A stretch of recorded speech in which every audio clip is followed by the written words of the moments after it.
दीदी मुझे माफ कर दो दीदी, मुझे माफ कर दो दीदी, मुझे माफ कर दो, मुझे माफ कर दो। माता ने मुझे रुपेश के बारे में सब बताया था दीदी, लेकिन मैं समझ नहीं पाई, मेरी भक्ति में कमी रह गई दीदी। दीदी मुझे माफ कर दो। माता आई थी।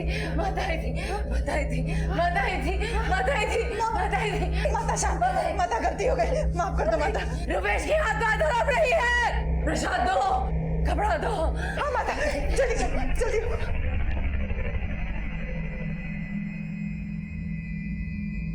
समजाव तुझ्या बायकोला। रुपेश की आत्मा तड़प रही है, रुपेश की आत्मा तड़प रही है। भाई साहब सुनिए तो। ये नाटक, जितना भी पैसा मिलेगा ना चुपचाप आधा दे देना। चलिए आत्मा यही है, तड़प रही है, आत्मा तड़प रही है, तड़प रही है। शांत माता, की आत्मा माता शांत, शांत दो। माता शांत। रुपेश की आत्मा तड़प रही है, रुपेश की आत्मा तड़प रही है, रुपेश की आत्मा तड़प रही है, मुझे नजर आ रहा हूँ।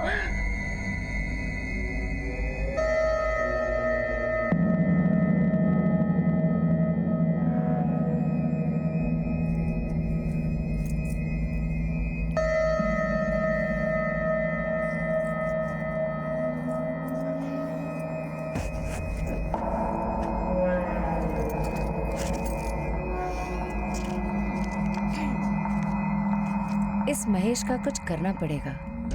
साला अपने आप को बहुत स्मार्ट समझता है। उसकी चिंता तुम मत करो मेरी जान, वो तो लूजर है। रुपेश चला गया, सुनील को बिजनेस का कुछ अता पता है नहीं, और गौरी वो तो दिमाग से वैसे ही पैदल है। बचा कौन? हम। आप बस इतना करिए कि सही वक्त पर सही इंफॉर्मेशन मुझे देते रहिए कि कब कौन कहाँ क्या कर रहा है। जज्बाती लोगों को बेवकूफ बनाना बड़ा आसान होता है। सब कुछ मूंद के न रख दिया तो कहना। क्या बात है। मैंने रुपेश को नहीं मारा। भागने का प्लान तुम्हारा ही था ना? जब उसने मना किया तो उसे मार डाला तुमने? मैं तो उससे प्यार करती थी। मैं खुद को मार सकती हूँ लेकिन रुपेश को नहीं मार सकती। उसके घर वालों ने मारा होगा उसे, उसके बाप ने। नफरत करता था वो रुपेश से। बहुत दर्द हुआ। मैं आराम से लगाती हूँ। तुम्हारा बाप भी ना जानवर है, कैसे मारा है तुम्हें? मुझे लगता है हमें भाग के शादी करना पड़ेगा। बस बाबा क्या चल रहा है? बाबा काय मारो बाबा, कितनी बार बोला दूर रहे इससे। आइंदा अगर मेरे बेटे के साथ दिखाई दी ना तो तेरी जान ले लूंगा मैं। चल निकल यहाँ से, निकल। उसके घर वालों ने उसकी शादी तय कर दी थी। वो बहुत डर गया था। मैंने उसे हौसला दिया, इसलिए वो मुझसे शादी करने के लिए तैयार हो गया। फिर हमारा प्लान था कि 12 सितंबर को हम घर से भाग जाएंगे। 12 सितंबर क्यों? क्योंकि 13 सितंबर को उसकी सगाई होने वाली थी। सर मैं आनंदी में उसका वेट कर रही थी, लेकिन रुपेश वहां नहीं आया। मुझे लगा कि रुपेश ने मुझे धोखा दिया है, चला गया वो मुझे छोड़ के। मुझे बहुत गुस्सा आया, बहुत गुस्सा आया कि उसे जान से मार दूं, लेकिन मैंने रुपेश को नहीं मारा। मैं उसे कैसे मार सकती हूँ? जरूर उसके बाप ने मारा होगा उसे पता चल गया था कि रुपेश और मैं सगाई करने वाले और शादी भी। इसी गुस्से में ना उसने रुपेश को मार दिया होगा। हाँ, उसी ने मारा होगा। बहुत इज्जत प्यारी है ना उसे अपनी, इसलिए उसने ही रुपेश को मारा होगा। ठीक है,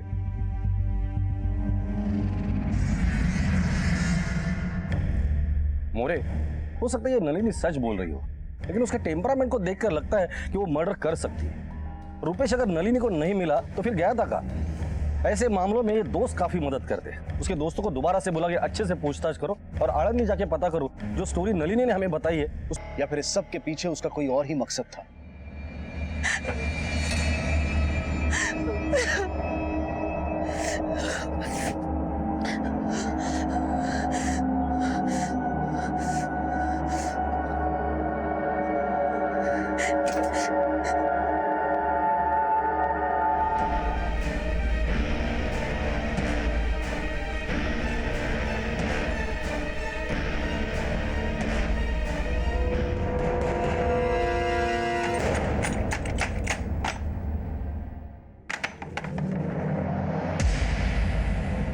तू क्यों आया यहाँ? रुपेश तो गया, अब तो मेरे साथ ही मैच खेलना पड़ेगा। बकवास मत कर, समझा? क्यों?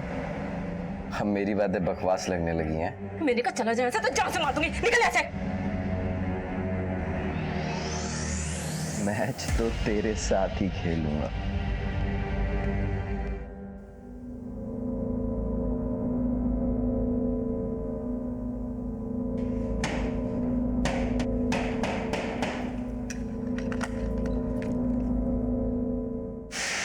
क्या हुआ? रुपेश आया है और तुम सो रही हो। रुपेश, मेरा बच्चा बात करना चाहता है। मेरा रुपेश आया है। कहाँ है मेरा रुपेश? वो रहा रुपेश। कहाँ?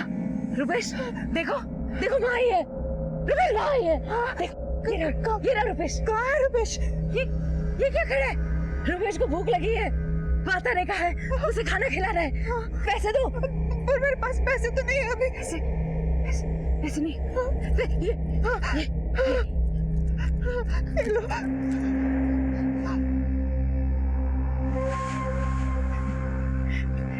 अब खा लेगा रुपेश, खा लेगा रुपेश, खाना प्रणाम करो।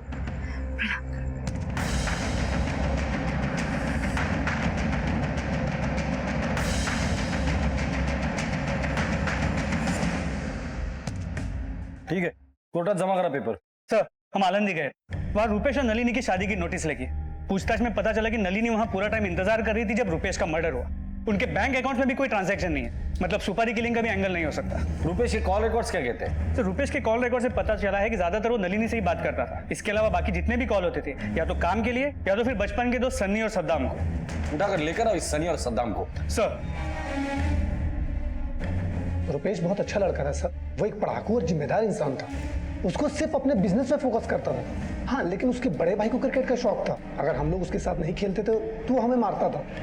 और जब से रुपेश की लाइफ में नलिनी आई, और नलिनी तो बहुत सनकी किस्म की लड़की थी सर। मतलब रुपेश बेचारा किस्मत का ही मारा था, मैं तो बोलूँ सर। घर में जाओ तो उसका बाप सनकी, बाहर और ये नलिनी सनकी। उसका बाप सनकी था मतलब? सनकी बोलेंगे सर, एकदम हिटलर किस्म का इंसान था। बोलो तो जल्लाद था एकदम, साफ बोलो तो। बाबा सिर्फ दोस्त है मेरे। वो रुपेश को बेल्ट से मारता था साहब। उसकी दहशत घर में ही नहीं बल्कि बाहर भी थी। तुम दोनों को पता था कि रुपेश नलिनी के साथ भागने वाला है? नहीं साहब, लेकिन जब से नलिनी उसके जीवन में आई तब से वो हमसे दूर रहने लगा साहब। नलिनी को हम पसंद नहीं थे साहब। वो रुपेश को बोलते थे कि हम बुरे लोग। फिर एक बार रुपेश डायरेक्टली आकर हमको बोलने लगा कि अपन की दोस्ती नहीं जमेगी। इस बात पे तो तुम दोनों को बहुत गुस्सा आया होगा और तुम दोनों ने ही मिलकर तुम्हारे दोस्त को मार दिया। हम क्यों मारेंगे उसे? हमारा तो जिगरी यार था सर, वो भाई जैसा था सर। हम क्यों मारेंगे उसको? ठीक है, जाओ तुम। जरूरत पड़ेगी तो दोबारा बुला लूंगा। नजर रखो इन पर। लेकिन सर, एक बात गले से नीचे नहीं उतरती। गर्लफ्रेंड के कहने पे कोई अपने दोस्तों से बात करना क्यों छोड़ेगा? और नलिनी ने भी अपनी स्टेटमेंट में सद्दाम और सन्नी के बारे में कुछ नहीं बताया। लेकिन सबने एक बात कॉमन बताई, ये सुनील बहुत ही सन के आदमी था। नलिनी के पास मोटिव था मारने का, लेकिन अगर नलिनी ने रुपेश को नहीं मारा है तो फिर किसने मारा? इस सावंत फैमिली की पूरी इंफॉर्मेशन निकालो। सर,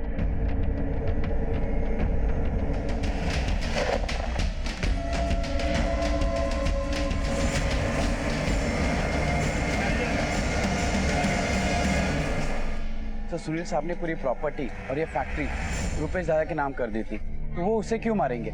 वो तो महेश ही उनके हाथ लड़ते रहता था। अरे एक नंबर का निकम्मा है तू। भाई काम कराने को दिवस भर नुसतं क्रिकेट खेळायला पाहिजे। फैक्ट्री के सारे वर्कर की तेरे खिलाफ कंप्लेंट है। आज के बाद तुम इस फैक्ट्री में कदम नहीं रखोगे। आज के बाद फैक्ट्री का सारा काम रुपेश देखेगा। सर, ये सरासर गलत है। रुपेश तो सुनील की जान था।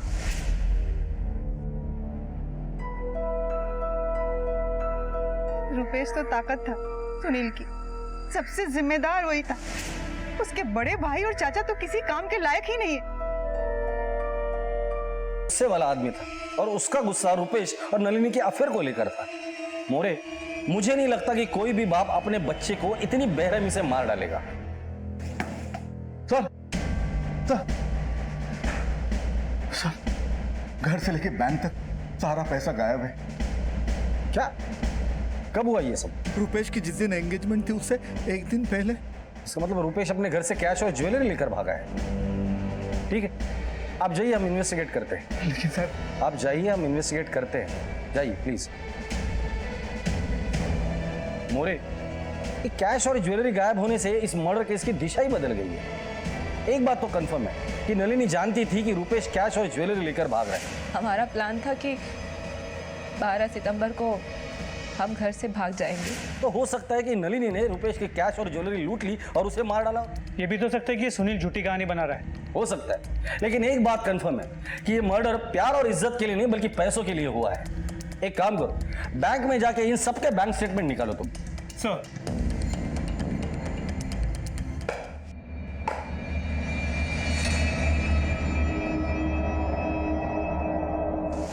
बाबा, हम दोनों एक दूसरे से प्यार करते हैं और शादी करना चाहते हैं। मैं इसके बिना नहीं रह सकता। इस 2 कौड़ी के लड़की के साथ तुम शादी करोगे? बाबा प्लीज। तुम्हारी इतनी हिम्मत कि तुम ये कचरा यहाँ तक लेके आए? बाबा, आप मुझे कुछ भी बोल लीजिए। समाज में हमारा एक स्टेटस है, हमारी बिरादरी के लोग ऐसी लड़कियों के साथ शादी नहीं करते। ए, तुम करोगे शादी इसके साथ? देखा? देख। सर, ये देखिए, स्टेटमेंट के हिसाब से पूरे पैसे रुपेश ने निकाले और यहाँ एक चेक से 1 लाख रुपए महेश के अकाउंट में ट्रांसफर किए गए। कि रुपेश ने महेश को इतने सारे पैसे क्यों दिए? इस बड़े बेटे की तरफ तो हमारा ध्यान ही नहीं गया। पता करो ये करता क्या है। मुझे तो लगता है ये सावंत फैमिली जैसे दिखती है वैसे है नहीं। महेश और रुपेश के बारे में ये फैमिली वाले ने तो बता दिया, अब बाहर वालों से पूछताछ करते हैं। ये सनी और सद्दाम दोबारा बुला लो सर। और हाँ, आसपास के जितनी भी ज्वेलरी शॉप है उन सबको अलर्ट कर दो। जिसके पास भी ज्वेलरी है वो बेचेगा जरूर। सर,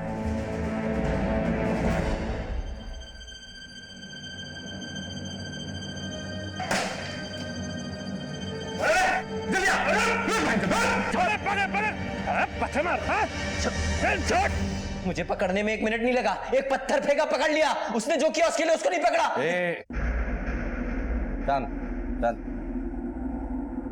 पुलिस में पत्थर मारने का बहुत शौक है ना तुझे? क्रिकेट में क्या करता था? बैटिंग। चल, आज हम लोग बॉलिंग डालेंगे, तू बैटिंग कर। रुपेश को क्यों मारा? मारना चाहता था लेकिन मारा नहीं। आंख फोड़ दी उसने मेरी।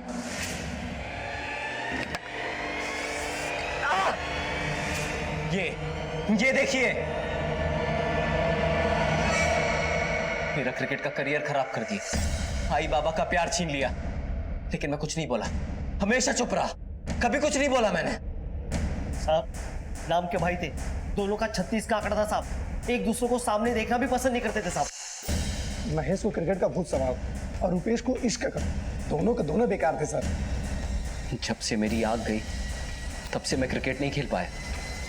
बस अपने आप को दिलासा देने के लिए बच्चों को कभी कभी सिखा देता हूँ। सिखाना क्या साहब, सही है ना? ये नलिनी है ना, पहले महेश की गर्लफ्रेंड थी। महेश की आग क्या फूटी, इसकी तो किस्मत ही फूट गई साहब। मुझे हर तरफ से धोखा मिला। बाबा ने सारा हिसाब किताब रुपेश के हाथ में सौंप दिया। मुझे एक एक पैसे के लिए उसके सामने हाथ फैलाना पड़ता था। ऊपर ऊपर तो हाथ जोड़ता था साहब, लेकिन अंदर ही अंदर ना लावा था, लावा। रुपेश की फेंकी हुई बॉल मेरी आंख पर लगी और मेरी आंख फूट गई। मैंने पुलिस में कंप्लेन भी की क्योंकि मैं जानता था कि रुपेश ने जानबूझकर मेरी आंख फोड़ी है। लेकिन नहीं, ना तो आप लोगों ने मुझ पर भरोसा किया, ना मेरे घर वालों ने। आज आपको मेरी कंप्लेन लिखनी पड़ेगी। आग गई है मेरी आंख, कोई बटुआ चोरी नहीं हुआ है। कर क्या रहे हैं आप लोग? और मेरी कंप्लेन लिखिए आप। देखो, हमने वो तहकीकात कर ली है, वो तो सिर्फ एक एक्सीडेंट था। अरे खाक एक्सीडेंट था। अरे साफ साफ क्यों नहीं कहते कि आप लोगों को कुछ करना नहीं है? बोली सूरत पे जा रहे हो उसकी आप। इसीलिए मैं आप लोगों पर अपनी भड़ास निकालता हूँ। अपनी भड़ास निकालने के लिए तुमने रुपेश को मारा, उसकी आंखें फोड़ी और पुलिस वालों पर भड़ास निकालने के लिए उसका कटा हुआ सर पुलिस स्टेशन में डाल दिया। अब हम पुलिस वाले कैसे भड़ास निकाल दिया ना, वो दिखाता हूं तुझे। देखिए, मैं आपसे क्या, मैंने उसको नहीं मारा।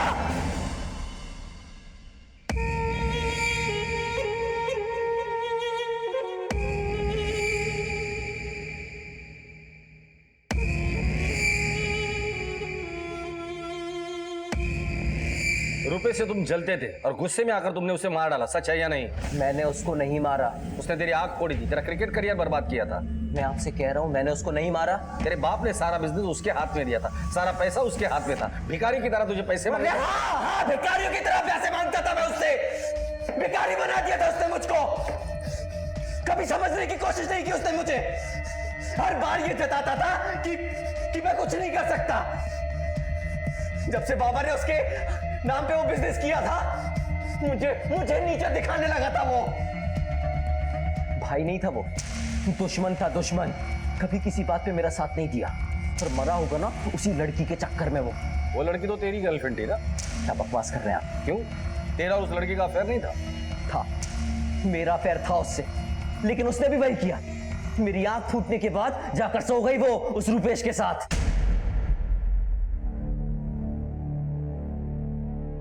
तो महेश के लिए तुमने रुपेश को मार डाला। महेश वो तो पागल है। रुपेश के आगे महेश की तो कोई बराबरी ही नहीं थी। हो सकता है कि रुपेश ने अपने बाप के कहने पर तुमसे रिश्ता तोड़ना चाहा और गुस्से में आकर तुमने उसे मार डाला हो। नहीं सर, मैं ऐसा कैसे कर सकती हूँ? जिस गले में मुझे वरमाला डालनी थी, उस गले पे छुरी कैसे चला सकती हूँ मैं? हेलो, क्या? ठीक है माते। सर, तलेगांव के घर में एक लाश मिली है। महेश को क्रिकेट का बहुत शौक था। उसे ऐसा लगता था कि रुपेश की वजह से ही उसकी एक आंख खराब हुई, जिसके कारण वो जिंदगी में कभी क्रिकेटर नहीं बन सकता। जब पूरा बदला इस जुनून की हद तक पहुंच गया था। इस केस में पुलिस के शक की सुई 3 लोगों पर थी। रुपेश की प्रेमिका नलिनी, रुपेश के पिता सुनील और रुपेश के भाई महेश पर। रुपेश की हत्या के बाद पुलिस को एक और हत्या की जानकारी मिली थी। क्या इन दोनों हत्याओं का आपस में कोई कनेक्शन था? आखिर कौन था इन हत्याओं के पीछे? हाँ साहब, मैंने फोन किया था, उधर लाश पड़ी है। आप लोग यहीं पे रुकना। जी।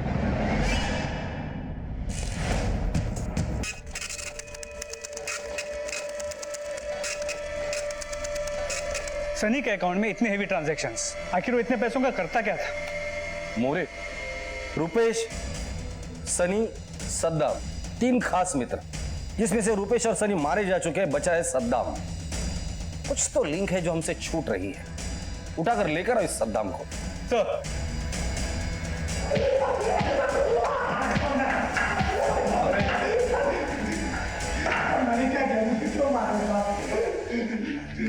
सनी के बारे में उसके पास इतना सारा पैसा कहां से आता था और करता क्या था?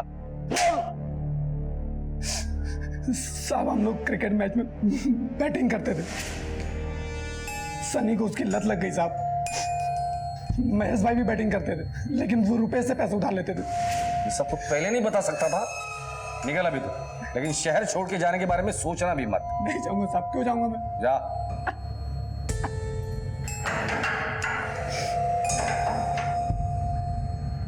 मोरे, इस सनी ने किन किन लोगों से कितने कितने पैसे लिए इसके डिटेल निकाल। और मोबाइल, उसके पास इतने सारे मोबाइल थे, पता करो ये एक ही सिम कार्ड यूज करता था या अलग अलग सिम कार्ड थे। अगर अलग अलग सिम कार्ड है, उन सारे सिम कार्ड के कॉल रिकॉर्ड्स निकालो।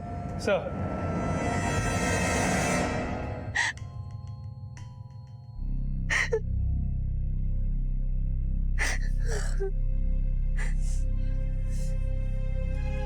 चुप हो जा बेटी, कितना रोएगी? तेरे आगे पूरी जिंदगी पड़ी है, आगे की भी तो सोच। होने को कौन टाल सकता है? मत रो इतना, मत रो बेटा, मत रो। तो सनी ने बहुत लोगों से पैसे उधार लिए हुए और सभी उससे पैसे वापस मांग रहे। सरप्राइजिंग बात यह है कि उसने सभी को 15 सितंबर की तारीख दी थी पैसे वापस करने के लिए, रुपेश के मर्डर के ठीक 2 दिन बाद।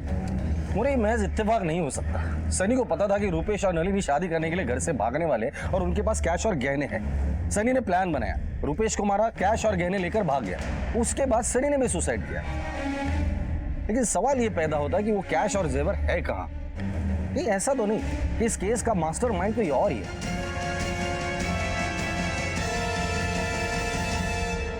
एक काम करो, सनी के जितने भी फोन्स हमें मिले सारे कॉल रिकॉर्ड बारीकी से चेक करो।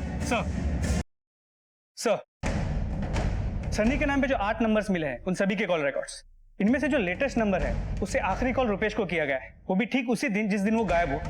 सर, एक सरप्राइजिंग बात और है, इन सभी नंबरों से एक नंबर पे लगातार बातचीत हुई है। किसका नंबर है?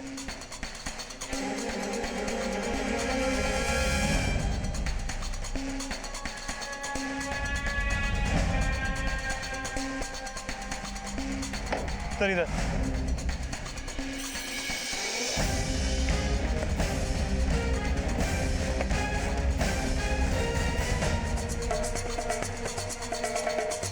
क्या तो ताला लगा हुआ है? अरे सुनो, ये ताला कब से लगा है? पता नहीं सर। मोरे, दरवाजा तोड़ दो। सर घर की तलाशी लो अच्छे से।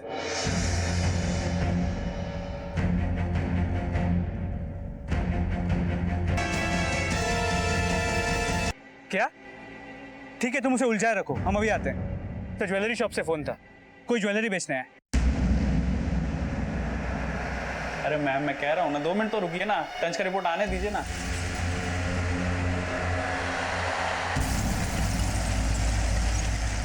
और कितनी देर लगने वाली है? थोड़ी देर बस, आने वाली टंच की रिपोर्ट।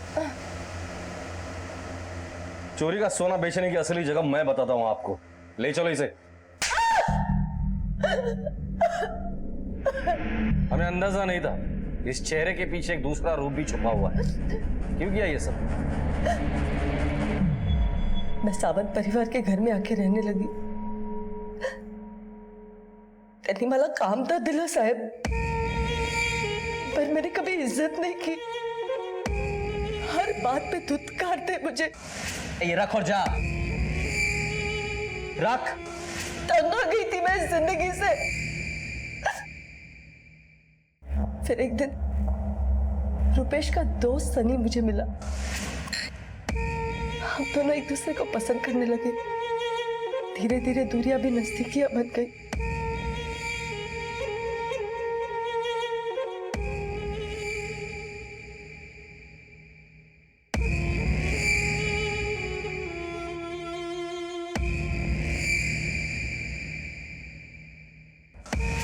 हम दोनों ही हालात के मारे थे सर। पैसे पाहिजे होते हमारा अपनी जिंदगी जीने के लिए। सनी रुपेश का जिगरी दोस्त था। उसे पता चला कि रुपेश नलिनी के साथ भाग के शादी करने वाला है और उसने बैंक से सारे पैसे और घर से सारे जेवरात ले लिए। बस फिर क्या, हमने भी प्लान बनाया। सनी ने रुपेश को फोन किया आनंदी जाने के बहाने। अरे यार रुपेश कुड़ा था तू? चल लवकर चल यार, चल भाई जल्दी चल। चल लवकर।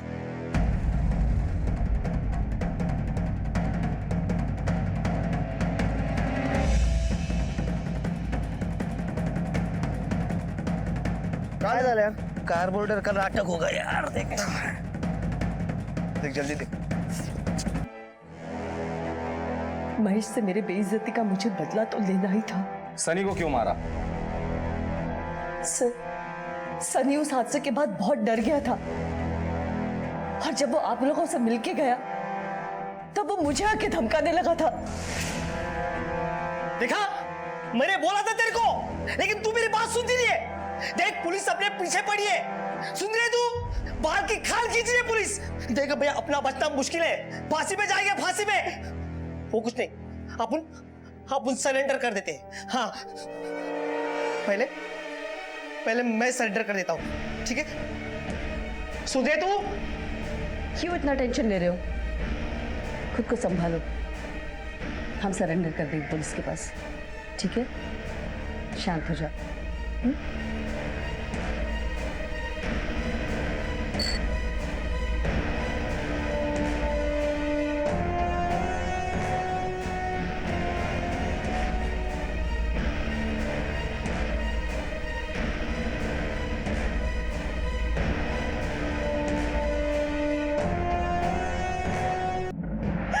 जो लोग स्वार्थ और लालच में आकर ऐसा घिनौना काम करते हैं ना, उनके कर्मों की सजा उन्हें मिलती जरूर है।